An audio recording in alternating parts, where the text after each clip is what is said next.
Vamos abordar aqui um material complementar e, infelizmente, não tem no livro-texto que a gente adotou.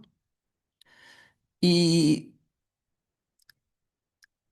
isso poderia ser apresentado um pouco mais tarde, mas eu acho legal fazer essa apresentação prévia, porque vai tornar o processo mais rápido e também a gente já vai pegando a tecnicalidade necessária para trabalhar com os objetos que a gente vai definir aqui. Tá? Então, nós estamos vendo aqui, gente, vamos ver agora, não são definições, assim como eu vou dizer, são definições instrumentais.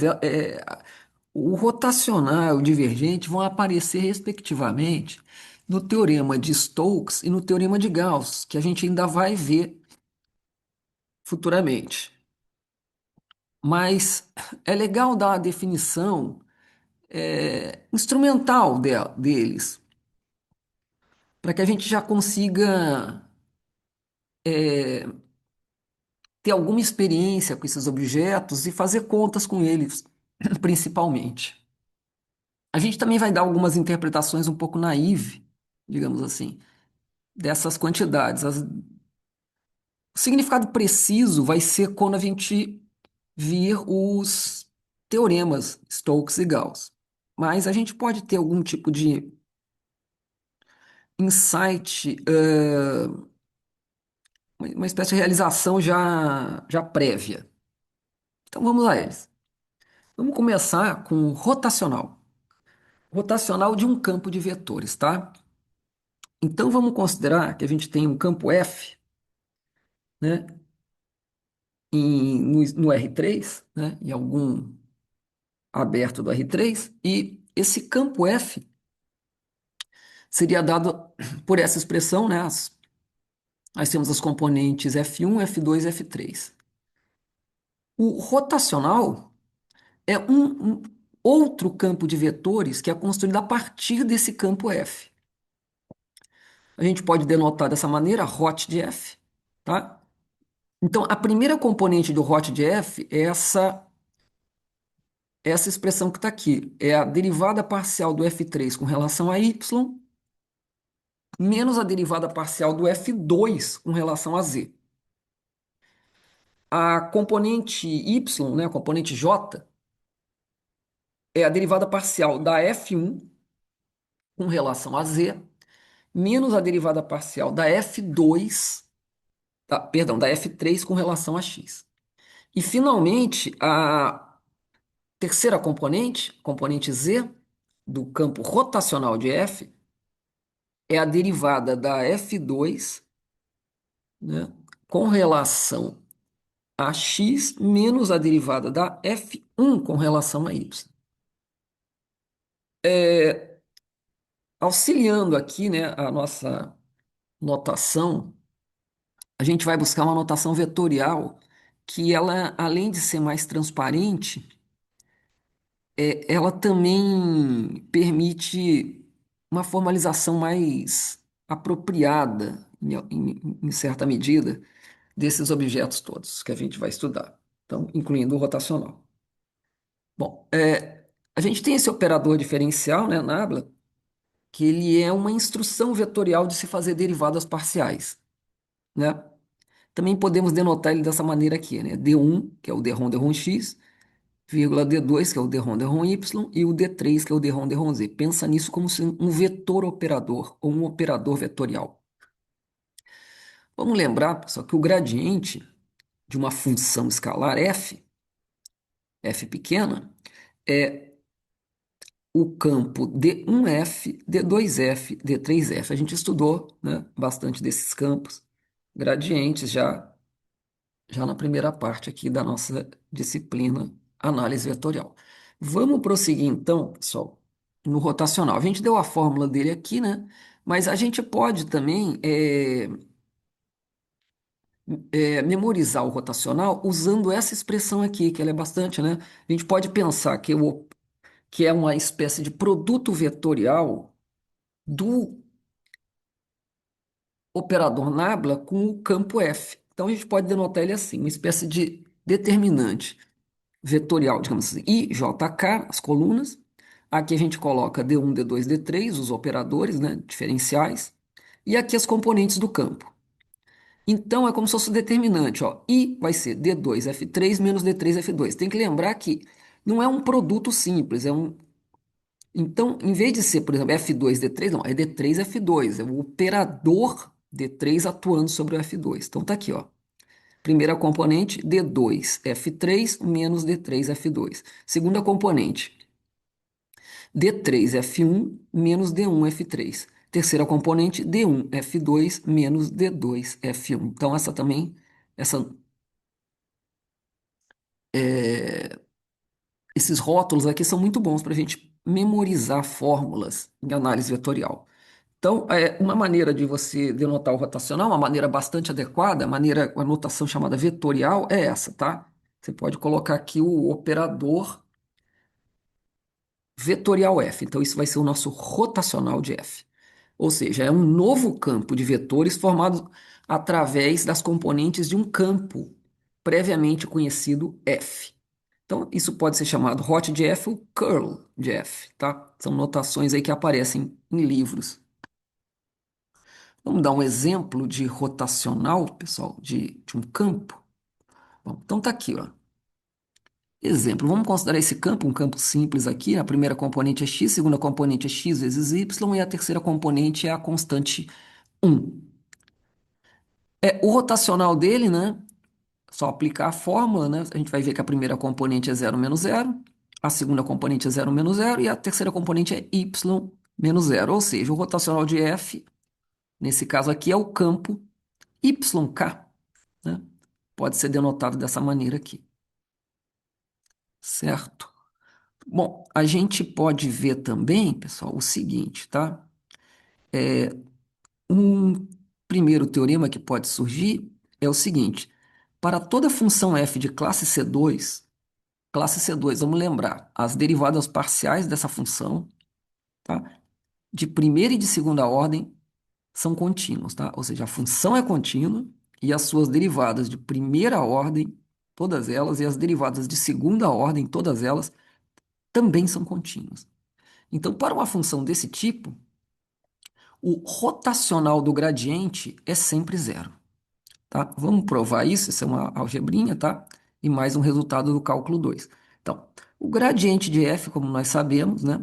F é uma função escalar, tá? F pequeno. Ele é d1f, d2f, d3f. Função f. Bom, agora vamos aplicar o rotacional. Então, aquela fórmula IJK, D1, D2, D3, e aqui no lugar da função, né? Componente 1 do campo é D1F, aqui D2F, D3F. Fazendo as continhas aí, pessoal, a gente vai obter essa expressão aqui, ó, tá? A primeira componente vai ser D2, D3, F pequeno, menos D3, D2, F pequeno, tá? Sucessivamente aqui. Agora, repara o seguinte, se a função é de classe C2 tem um resultado lá no cálculo, no cálculo 2, se a função é de classe C2, as derivadas parciais comutam. Ou seja, o DI DJ é igual ao DJ DI. Veja, então aqui, ó, D2, D3, D3, D2. Isso é a mesma coisa se a função é de classe C2. Ou seja, isso aqui é zero. Aqui idem e aqui idem. Ou seja, o rotacional de um gradiente, ele é sempre zero.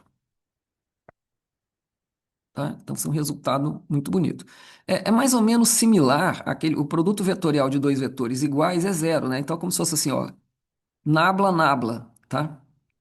É mais ou menos essa analogia que a gente faz com o produto vetorial.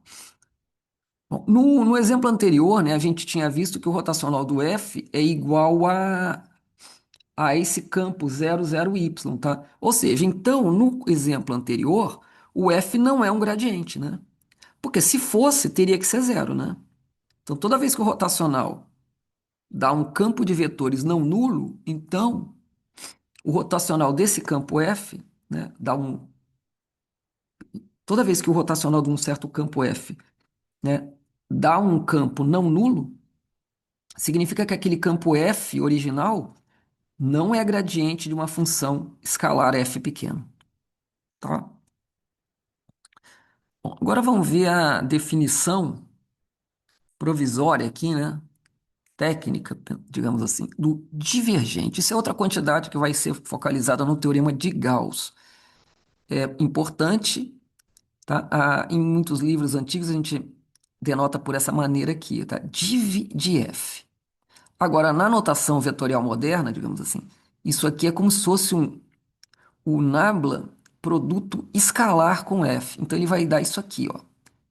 df1 dx mais df2 dy mais df3 dz.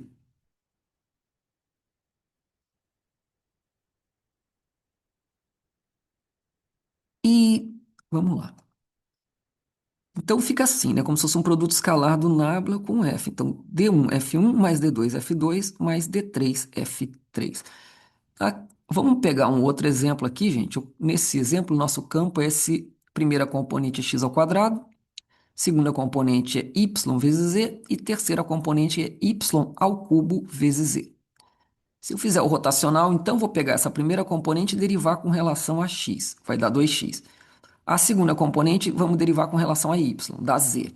E a terceira componente vamos derivar com relação a z, vai dar y ao cubo. E soma tudo isso, tá? Então, repara que que o divergente, ele transformou um campo vetorial num campo escalar, certo?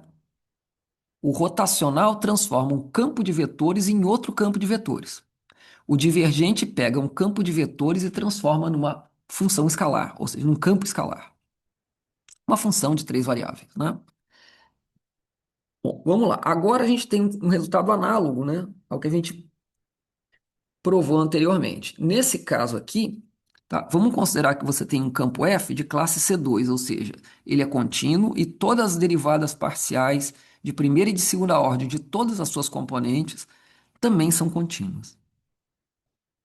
A gente pode mostrar, nesse caso, tá, que o divergente do rotacional é sempre zero, tá? Melhor definido dessa maneira aqui, vetorial. Div do hot é sempre zero para um campo de classe C2. Eu peço que você, tá, demonstre esse resultado. É análogo ao outro caso. Você aplica a fórmula, né, do gradiente, faz o divergente do gradiente, faz a fórmula do rotacional, aplica o divergente do rotacional e mostra que isso é o campo escalar zero, tá? Bom, um exemplinho está aqui, né? Vamos considerar esse campo G, né? A primeira componente x ao quadrado y, segunda componente z, terceira componente xyz. O divergente de G, né, vai ser a derivada do primeiro com relação a x, vai dar 2xy. Derivada do segundo com relação a y dá zero, e derivada do terceiro com relação a z vai dar xy. Então, 2xy mais xy, 3xy, tá? Nota também que esse campo AG, ele não pode ser escrito como um rotacional, porque, como a gente viu anteriormente, né, no probleminha aí, no teoremazinho aí, quando você faz o divergente de um rotacional, ele é sempre zero, tá? Então, se o divergente de um campo dá diferente de zero, é porque aquele campo não é um rotacional de ninguém, tá? Ele não pode ser escrito, esse campo G não pode ser escrito como rotacional de um outro campo A. Vamos lá. Agora a gente vai falar sobre algumas coisas importantes aqui, tá? Que vão aparecer em aplicações aí futuras, o pessoal que vai estudar eletromagnetismo, escoamento de fluidos, mecânica de meios materiais e tal, vão utilizar bastante coisas como isso aqui. Bom, equações que aparecem muito aí nas aplicações da engenharia, da física, utilizam o que a gente chama de Laplaciano. A nomenclatura é essa, é nabla 2, tá? O Laplaciano é o divergente do gradiente, tá? Então, se você fizer o divergente do gradiente de uma função escalar, você vai ver que é isso aqui, ó, d2f dx2 mais d2 f dy2 mais d2f dz2 em coordenadas cartesianas, tá?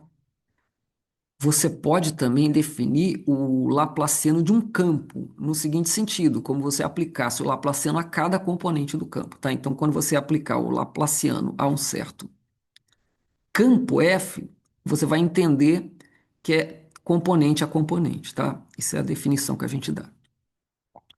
Vamos considerar aqui um problema, tá? Para a gente fazer agora aqui, tá bom?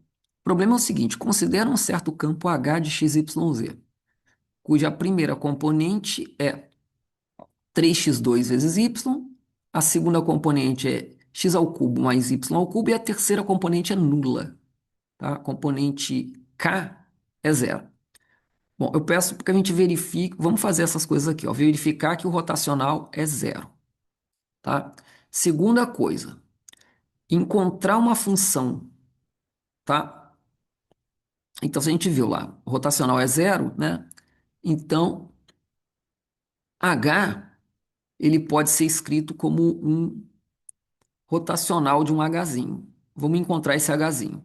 Aí a última pergunta é o seguinte: é correto afirmar que para cada campo H, a função potencial só pode existir se o rotacional for nulo? Vamos ver que sim. Vamos lá. Então, primeira componente, vamos verificar que o rotacional desse campo H, tá, é zero. Então, simples, né? Colocar D1, D2, D3 aqui no essa coisinha aqui, colocar as componentes aqui, né? 3x2y, x ao cubo mais y ao cubo e zero. Então, fazer, ó, D2 F3, zero. Menos D3, F2, zero também. Então, a primeira componente do rotacional é zero. Segunda componente, D3, F1, zero. Não depende de Z. Menos D1, F3. F3 é zero, também é zero. Zero menos zero. Agora, D1, F2. D1, F2 é derivada do F2 com relação a x. Vai dar 3x ao quadrado. Menos D2, F3. Vai dar 3x ao quadrado também. Então, ele menos ele, zero. Tá? Então, esse campo aí tem rotacional nulo, realmente.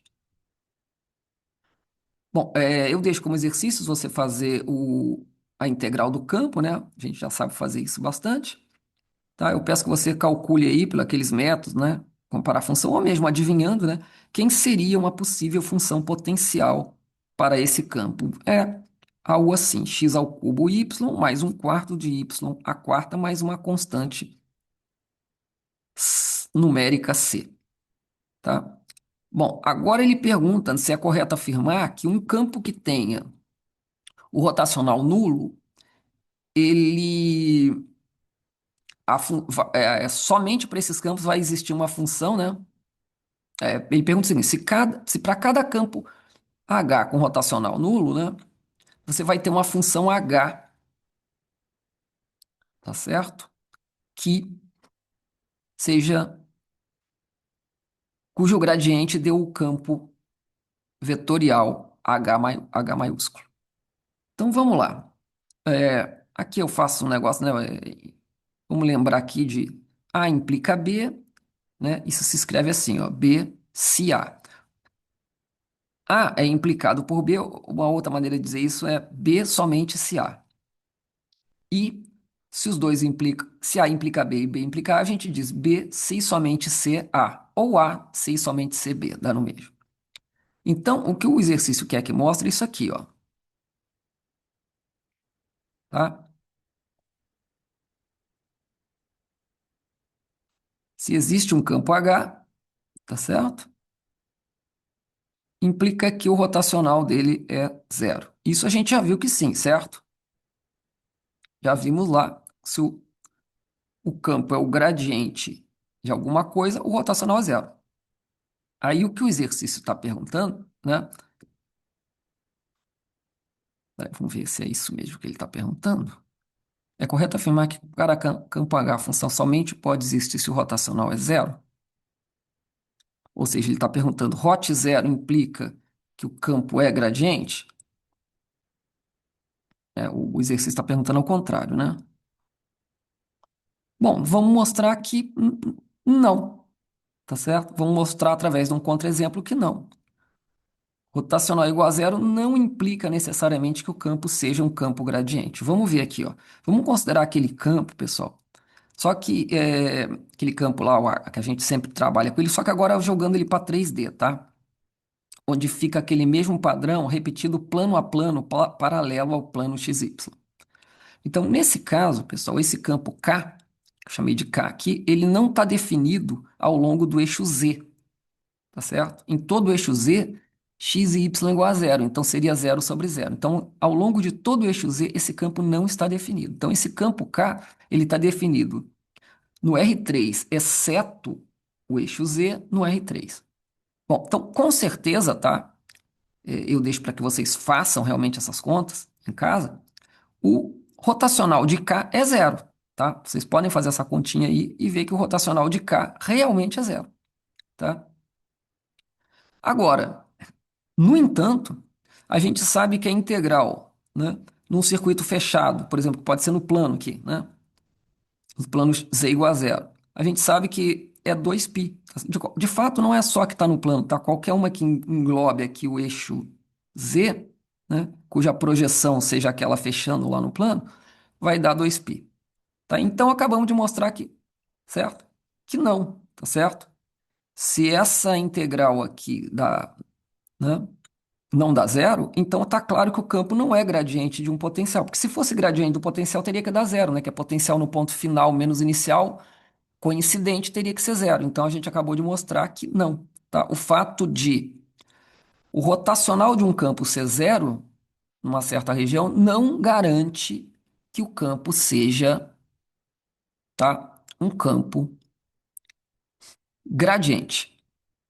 Tá? O contrário, sim. Se o campo é gradiente, o rotacional dele é zero. Mas o fato do rotacional dele ser zero não garante que ele seja um campo gradiente. Bom, aí surge, né, uma nova pergunta, né? A gente viu que lá que no R3, exceto, né, o eixo Z, a coisa não funciona. Tá? Agora a pergunta é: existiria alguma sub-região do R3 na qual esse campo K que a gente viu aí anteriormente poderia ser o gradiente de uma função escalar K pequena? A resposta é sim, tá? A resposta é sim. É possível se, nesse caso aí, que o rotacional é zero, é possível a gente encontrar uma sub-região onde fica tudo muito bem definido. E que sub-região é essa, gente? Essa sub-região é isso aqui, ó. Eu não vou tirar somente o eixo Z. Eu tiro um semiplano, tá? Eu tiro um semiplano que é x negativo menor ou igual a zero e y igual a zero. Todo esse semiplano é retirado do R3, tá? Vai formar um espaço onde você pega um semiplano, tá? X menor ou igual a zero, tá? Y igual a zero. E o z variando de menos infinito a mais infinito. É uma semiparede, né? É um semiplano, digamos assim. Se você tirar todo esse semiplano, você agora vai criar um cenário onde esse antigo campo K realmente é um campo gradiente, tá? Então esse K, pessoal, é essa função aqui, tá? Eu peço que vocês verifiquem, né? Já falamos sobre ela. É o ângulo, né? K é o ângulo, né? Em coordenadas aí esféricas, digamos, cilíndricas. A gente vai ver daqui a pouco as coordenadas, mas é a mesma coisa da coordenada é, polar mais a coordenada z, né? Formando as coordenadas cilíndricas no R3. Tá? Então, olha só o que acontece, pessoal. Quando você tira aquela parede, estou olhando de cima aqui nesse desenho. Ó. Quando você tira essa parede toda aqui, ó, repara que agora a coisa fica perfeita. Ó. Não tem. Como é- Por que que não tem mais aquele problema de da integral da 2π? Porque eu não tenho mais como fazer uma curva fechada englobando a origem. Tá? Alguém deve pensar, "Ah, assim é fácil." Bem, é isso. Certo? Como toda curva fechada que eu tiver agora nesse novo espaço não vai englobar a origem jamais, porque simplesmente eu não posso passar por esses pontos que não existem, né? Nesse meu espaço, todo esse semi-eixo aqui não existe. Então, todas as curvas fechadas não vão englobar a origem. Se não engloba a origem, a gente sabe que ela é zero. Então, fica tudo certinho, né? Então, nesse contexto aqui, tá? O campo tem rotacional zero e tem gradiente, sim, certo? E o gradiente é dessa funçãozinha aqui, a função ângulo, tá? Função ângulo θ que a gente já viu aí. Bom, agora, pessoal, vamos ver algumas identidades comuns em análise vetorial que vão ser usadas nessas aplicações que eu falei para vocês, né? As aplicações a eletricidade e magnetismo, o escoamento de fluidos, a deformações de materiais, tudo que estuda mais ou menos esses ramos da ciência, a gente vai estar usando a notação vetorial. Então, aqui eu não quero que vocês se preocupem muito, eu estou apresentando isso aqui, tá?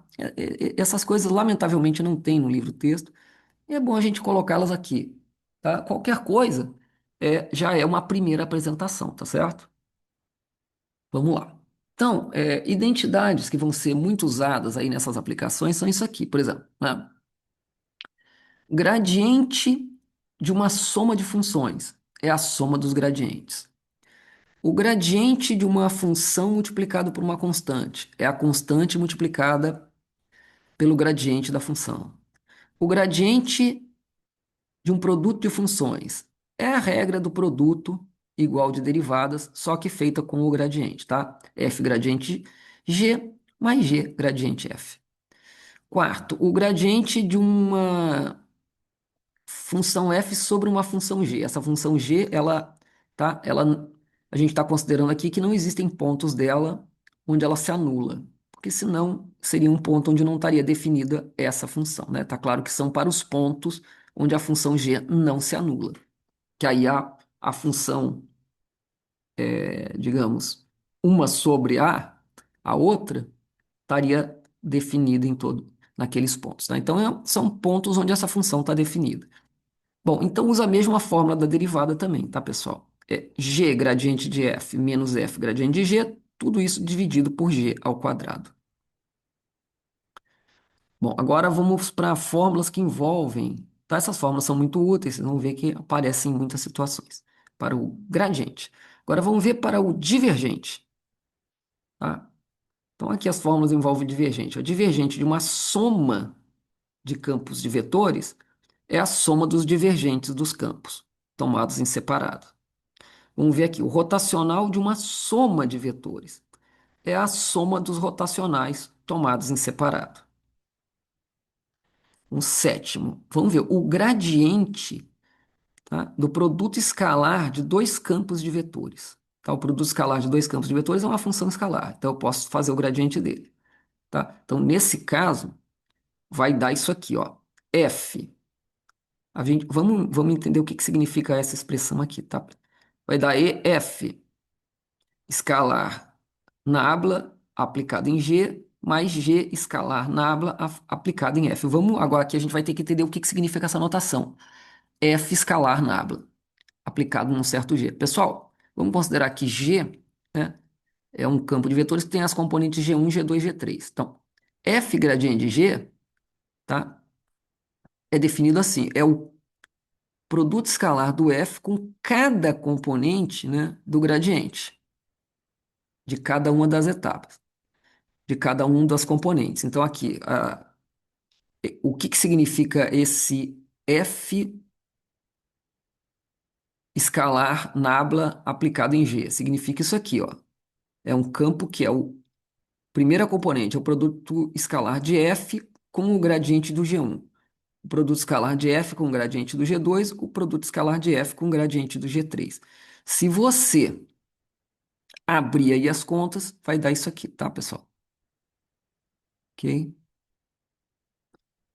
Então, o gradiente do produto escalar de dois campos F maiúsculo e G maiúsculo é isso aqui, tá? Onde F escalar nabla é dado por essa expressão aqui. Bom, a oitava é importante, é o divergente de um campo que é formado por um campo F maiúsculo multiplicado por uma função f minúsculo. Então, nesse caso, vai ser f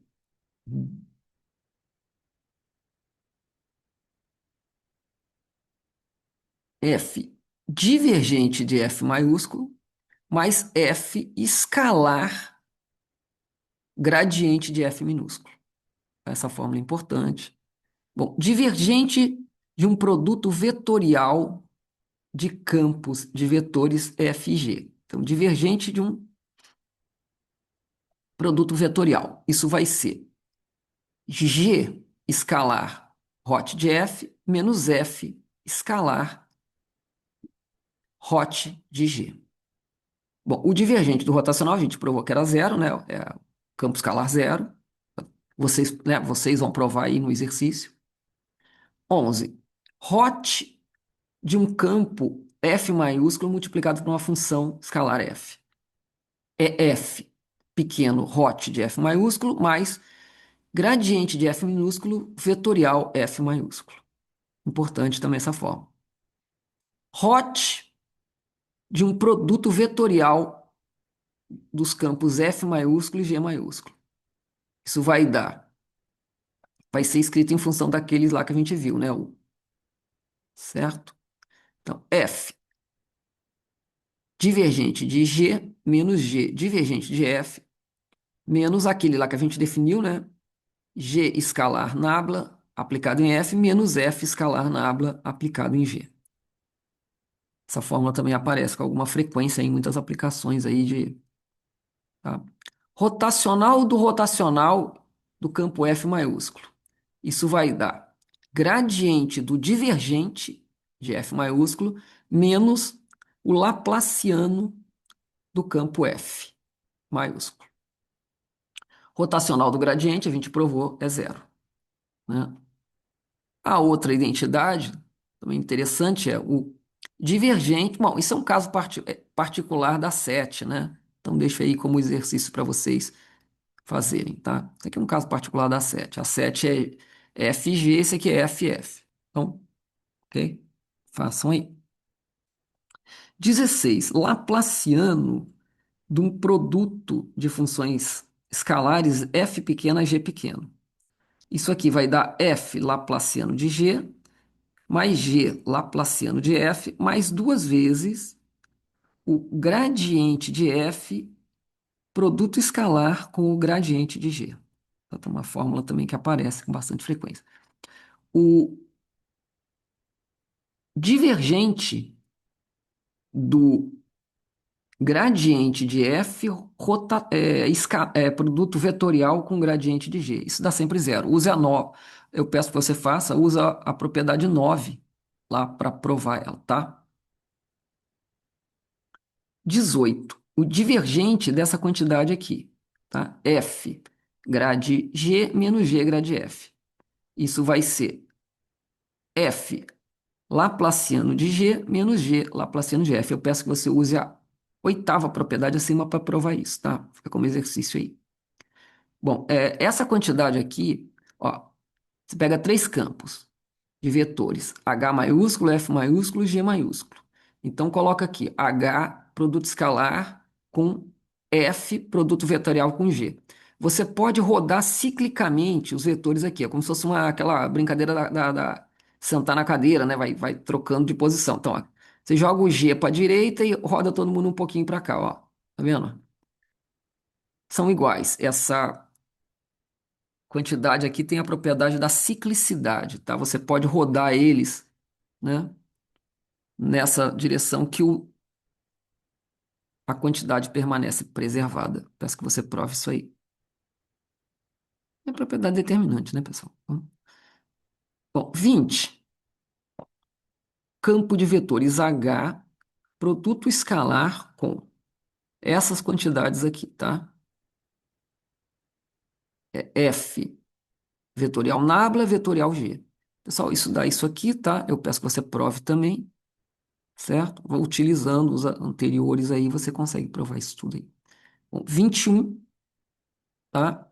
O 21, ele é F vetorial G vetorial H. Lembrando que o produto vetorial ele não é associativo, tá? Então tem que manter aqui esses parênteses aqui. Isso aqui é F escalar H vezes G menos H vezes F escalar G. Também peço que você prove. Bom, um exercício interessante, assim, considere um campo F, né? Ele pergunta se o rotacional desse campo de vetores F é sempre perpendicular ao próprio campo F. Bom, a gente já viu aí, né? Tem esse raciocínio que eu faço aqui, meio genérico, mas a gente pode aplicar aquele exemplo que a gente viu, né? Aquele campo F aqui, ó. X, XY e 1. Se você fizer o rotacional dele, tá? Não é, tá? O rotacional dele, a gente viu que era Y, tá? Então você está vendo que ele não é perpendicular a esse cara aqui, né?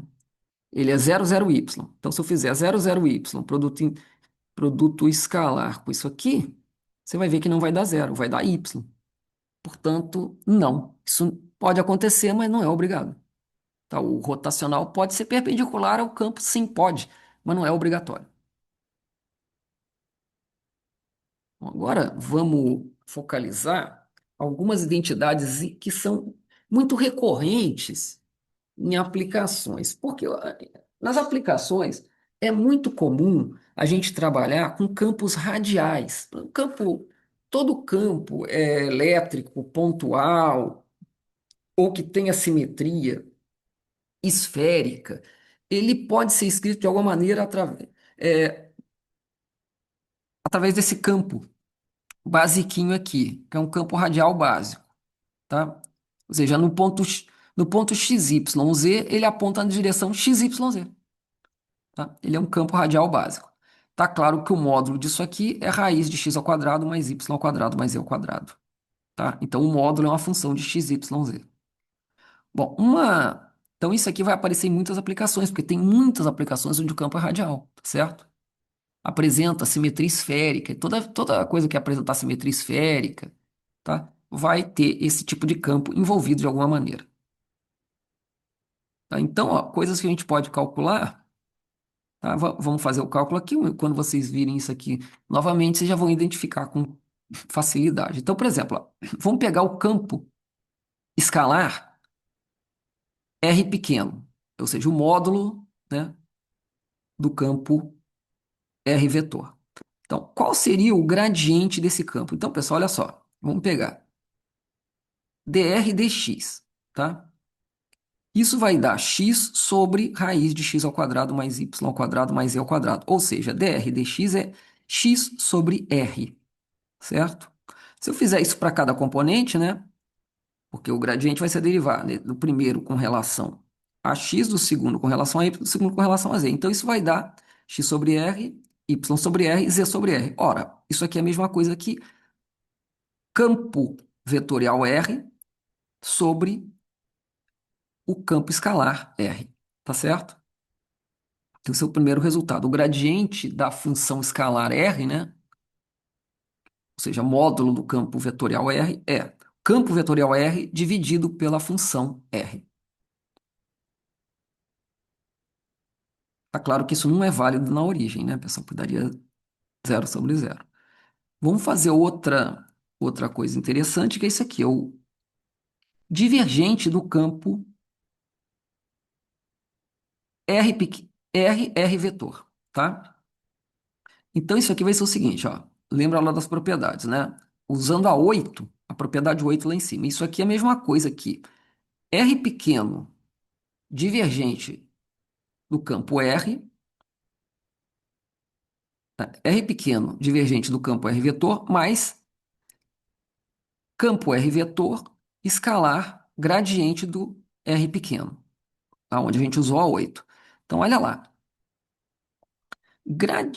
Divergente de R do campo R é 3, quer dizer, dx mais dy mais dz, né? Então, dx mais dy mais dz. Então, isso aqui é 3. Então, isso aqui é 3 campo escalar R. Mais, olha lá, esse aqui a gente acabou de calcular, vai dar campo R dividido pelo função R. Ou seja, campo R escalar campo R, né? vai dar Rzinho ao quadrado, quer dizer, um módulo ao quadrado. Então, módulo ao quadrado sobre R, né, é o próprio R. Então, isso aqui vai dar 3R mais R, que é 4R. Tá? Então, o divergente do campo R vetor, é 4R escalar. Tá? Divergente de R vetor é 4R escalar. Quem seria o gradiente de um sobre R, naturalmente supondo, né, que a gente não está na origem, né? Quem seria o gradiente de um sobre R? Bom, se você pegar, né, e fazer a derivada parcial com relação a x de um sobre R, vai dar menos R sobre R ao cubo, tá? Então, fazendo isso para cada um deles, o gradiente de um sobre R vai dar menos x sobre R ao cubo, menos y sobre R ao cubo, menos z sobre R ao cubo. Ora, isso é a mesma coisa que campo R multiplicado por menos um sobre R escalar ao cubo, tá? Você pode generalizar isso, né, da seguinte maneira, olha lá. Aqui tem a potência um, né? Então aqui apareceu a 3. A potência menos um, perdão, né? R é menos um, aqui é a 3. Então se eu tiver aqui uma potência N qualquer, aqui vai ser N, né? Porque é menos um, né? Deu um menos um aqui. Então o N aqui vai dar um N, né? R elevado a N menos 2, aqui ó, menos um deu menos 3, tá? Vezes o campo R vetor, tá? Isso é a generalização. O gradiente de R elevado a N, tá? Qualquer valor aí de potência é N, R elevado a N menos 2 campo vetorial R. Bom, quem seria o divergente do logaritmo de R, né? Bom, se você derivar o logaritmo, vai dar um sobre, né? Isso aqui fez a derivada disso aqui. A derivada disso aqui a gente já sabe, dá x sobre R. Então, isso aqui vai dar x sobre R2, y sobre R2, z sobre R2. Ora, isso é a mesma coisa que campo de vetor R dividido pelo campo escalar R ao quadrado. Quem seria o Laplaciano de um sobre R? Naturalmente, supondo que o R não pode ser zero, né? Então, lembrando que o Laplaciano, né, de uma função é o divergente do gradiente. Se você aplicar o divergente, né, do gradiente, o gradiente a gente acabou de calcular ali, né? Vai dar aquele lá, ó, de um sobre R, vai dar menos R vetor sobre R escalar ao cubo. Agora vamos usar a oitava propriedade novamente, ó, divergente disso aqui, tá? Fazendo aí etapa por etapa, pessoal, olha lá, vai dar menos um sobre R3 divergente de R mais vetor R escalar gradiente de menos um sobre R3. Tá? O gradiente de menos um sobre R3 a gente viu que é, né, menos 3, então menos com menos dá mais, R a menos 5, porque, né, menos 3 menos 2 campo R. Né? Ou seja, isso aqui vai dar menos 3 sobre R ao cubo mais 3 sobre R ao cubo, ou seja, dá zero. Tá? Então, o Laplaciano de um sobre R é zero.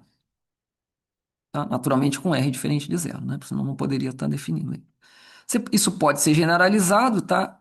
O Laplaciano de uma potência de n, eu deixo para que vocês vejam aí o desenvolvimento. Isso vai dar n, que multiplica n mais 1, r elevado a n menos 2. Certo? Aqui dá zero, né? Porque seria menos um mais um, né? Essa parte seria um caso particular desse aqui. Eu peço que vocês desenvolvam aqui, tá? Para chegar a esse resultado.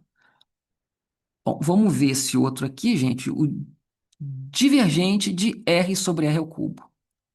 Vai usar a oitava propriedade, né? Vai abrir em dois pedaços lá, vai ser o 1 sobre R ao cubo divergente do campo R, mais campo R escalar gradiente de 1 sobre R ao cubo. Mesma coisa, vai usar aquele, né, aquelas coisas todas lá, vai ver que novamente é zero, tá? Ou seja, o divergente desse campo aqui é zero. A generalização das potências, tá? Vai ser n mais 3. Você vai zerar só quando n é igual a menos 3, tá? Então, n mais 3 é elevado a n. Bom, o rotacional de R é sempre zero, tá, pessoal? É só fazer aqui, ó. Rotacional, tá? De R é sempre zero. Então, vamos ver agora isso aqui. O rotacional desse campo aqui. Rn, campo R. Então, vamos lá. Isso vai dar pela aquela fórmula 11, né? Rn, hot de R, vetor, mais divergência de Rn, vetorial R vetor. Bom, o primeiro dá zero, né? O rotacional do campo R é sempre zero, é só verificar, é bem fácil. E essa quantidade aqui vai dar aquilo que a gente já sabe, né? N, N menos 2, R elevado a N menos 2, vezes R, vetorial R. Ó, R vetorial R também dá zero, tá? Então essa quantidade aqui é zero, tá? Ou seja, o rotacional de, de um campo, tá? Que é múltiplo aí do campo R é sempre zero, tá? Beleza, vamos ver esse exercício aqui. Eu deixo para vocês fazerem. Olha só, é um problema, tá? É um problema interessante para vocês fazerem. Esse problema, ele diz o seguinte. Bom, só fechando um pouco o assunto lá. Então, essas identidades aqui, pessoal, vão aparecer, não é para vocês decorarem, tá? Só para ver como é que a conta é feita e tal. Mas são identidades muito comuns quando se trabalha com campos radiais. E vamos se trabalhar muito com campos radiais, porque muitos dos campos eletromagnéticos, tá? Muitas das situações são radiais, tá? Vão utilizar campos que têm simetria esférica. Isso vai gerar campos radiais no geral, tá? É muito comum aplicações com campos radiais. Então, entendam que essas formulinhas aqui não é questão de decorá-las, não. Muito pelo contrário, mas é ficar atento de que essas fórmulas vão ser muito usadas, tá? Em muitas aplicações envolvendo campos radiais. Vamos ver agora, pessoal. Então, esse probleminha aqui, ó, eu peço para que vocês façam, tá? O campo F tem essa expressão aqui, tá? A primeira componente é 2xy exponencial de z. A segunda componente é x ao quadrado exponencial de z. A terceira componente é x ao quadrado vezes y vezes exponencial de z, mais z ao quadrado. Esse é o campo F.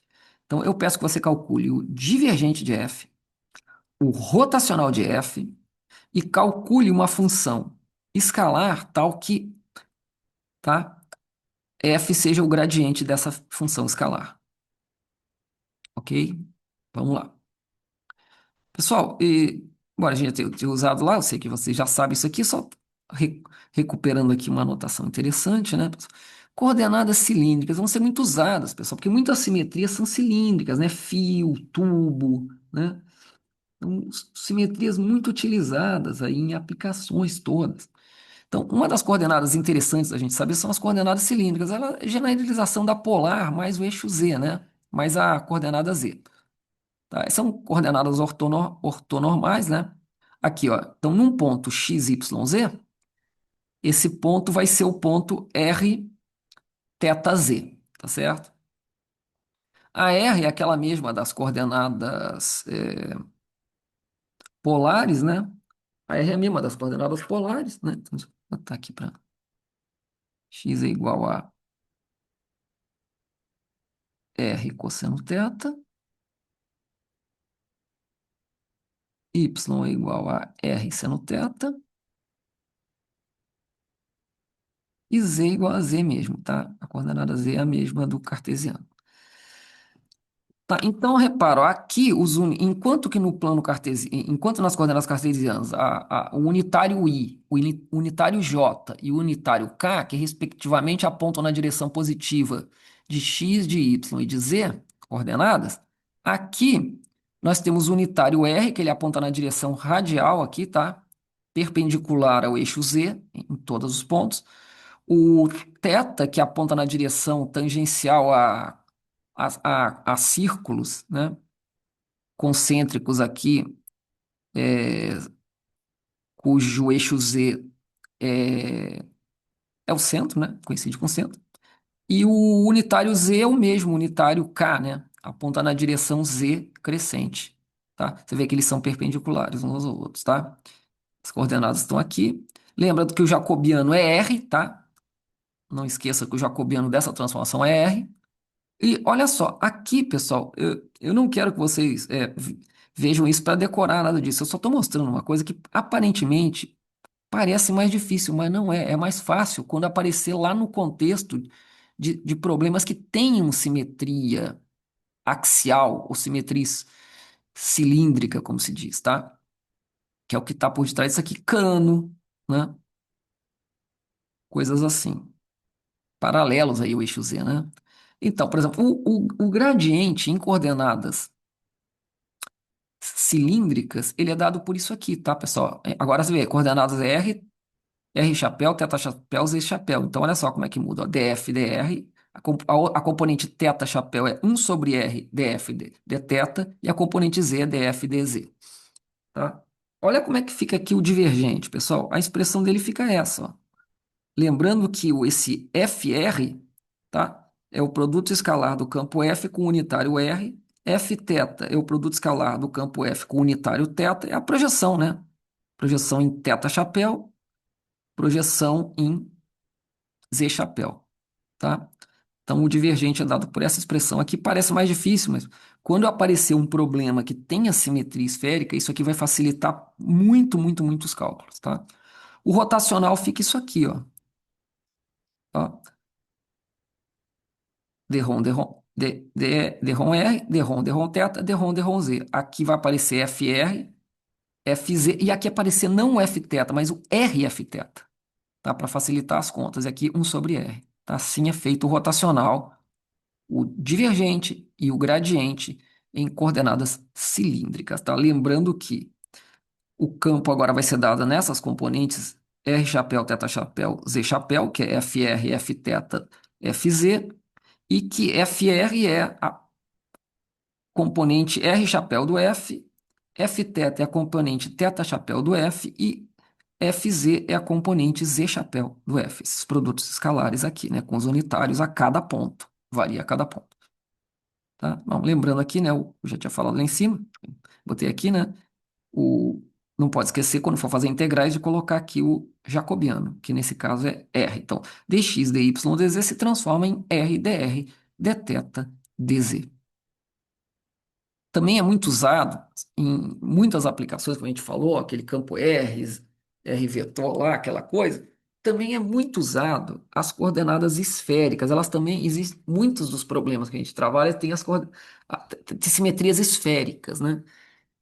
Então, coisas pontuais, coisas que são distribuições de cargas e de massas esféricas e tal, elas se apresentam como mais tratáveis, digamos assim, se você usar as coordenadas esféricas. Bom, então elas são desse tipo aqui, tá, pessoal? Vamos lembrar lá. Um ponto XYZ genérico, né? Ele se transforma em coordenadas esféricas né, dessa maneira aqui. X é R cosseno θ seno θ. Y é o ρ, né? Perdão, a gente usa o ρ. Pode ser aquele R lá é o mesmo ρ, tá, pessoal? Aquele R do outro problema. Rho cosseno θ seno alfa, Rho seno θ seno alfa, Rho cosseno alfa. Aqui os unitários, né? O unitário Rho, né, aponta na direção crescente de Rho naquele ponto. O unitário θ é igual ao do outro caso, o unitário alfa aponta aqui na direção para baixo, aqui, né? Perpendicular ao eixo Rho, né? Lembrando que o ρ varia de 0 a mais infinito, o θ varia de 0 a 2π e o alfa varia de 0 a π. Então, aqui, pessoal, também, só para brincar, né?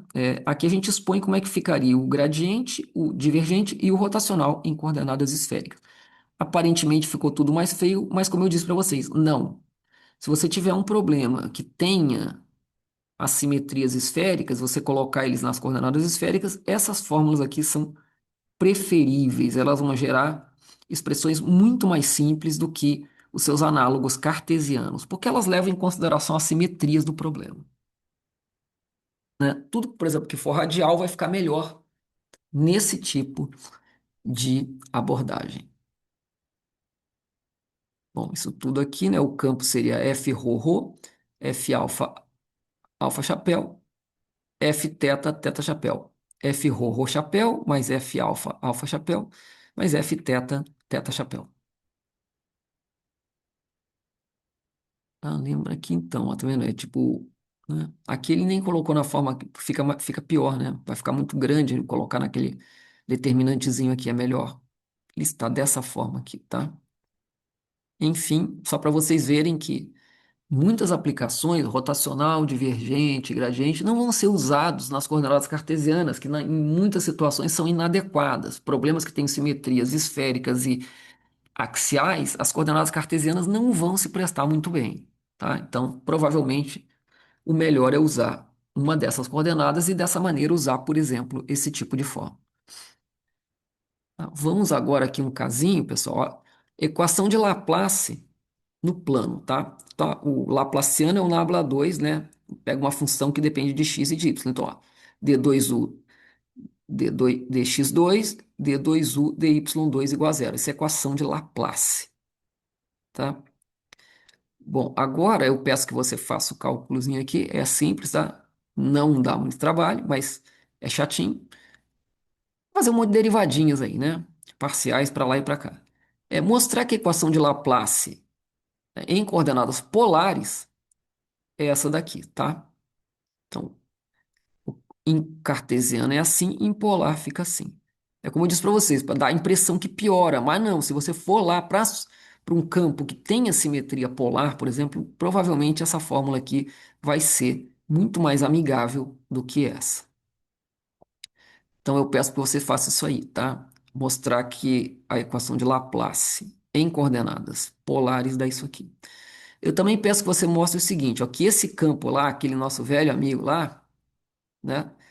Em coordenadas cilíndricas, tá? Ele vai ser escrito assim, tá? Desse jeito aqui. E eu peço que você, usando essa expressão para ele aqui, tá? Eu peço que você mostre que nas coordenadas cilíndricas essa expressão vira isso. Olha como é que fica bem mais fácil, ó. 1 sobre r teta, né? É simplesmente as componentes teta e vai enfraquecendo com 1 sobre o inverso, 1 sobre r, ou seja, o inverso da distância. E eu peço que você utilize as definição de divergente e de rotacional em coordenadas cilíndricas para fazer o cálculo do divergente e do rotacional usando essa expressão, tá? Vê como é que é bem simplesinho, fica como exercício. Tá? Aqui eu fiz aqui, pessoal, né? E aqui, né, eu peço para você faça. Aqui eu fiz fiz as continhas para facilitar a parte, né, a parte um aqui em cima, um jogo da velha. E aqui, né, eu dei né, a transformação dos unitários para facilitar você a fazer o 2 jogo da velha. Tá bom? Então, bom estudo, tá certo? E vamos prosseguindo.